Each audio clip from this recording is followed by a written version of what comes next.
Hello दोस्तों, राधे राधे। दोस्तों, आपने कभी सोचा है कि जो हम पाप करते हैं वो आखिर कहाँ कहाँ जाता है? चलिए हम आपको बताते हैं। एक बार एक ऋषि ने सोचा कि पाप धोने के लिए सभी लोग गंगा जाते हैं, ऐसे में सारे पाप गंगा में ही समा जाते हैं, इस तरह तो गंगा भी पापी हो जाएगी। उस ऋषि ने यह जानने के लिए आखिर पाप जाता कहाँ है तपस्या की।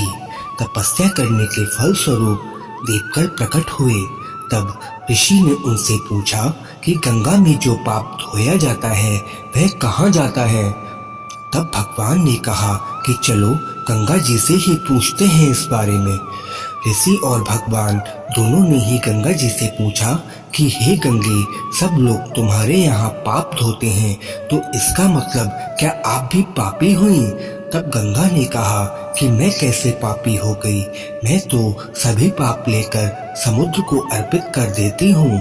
इसके बाद ऋषि और भगवान समुद्र के पास गए और उनसे पूछा कि हे सागर, गंगा सभी पाप आपको अर्पित कर देती हैं, तो क्या ऐसे आप भी पापी हो गए?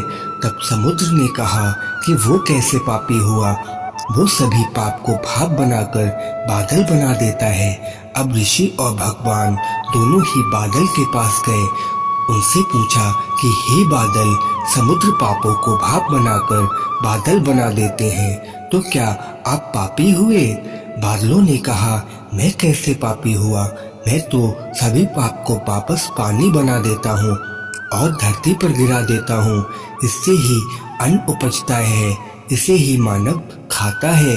उस अन्न में जो अन्न जिस मानसिक स्थिति से उगाया जाता है और जिस व्रत से प्राप्त किया जाता है और जिस मानसिक अवस्था में खाया जाता है, उसी के आधार पर मानव की मानसिकता बनती है।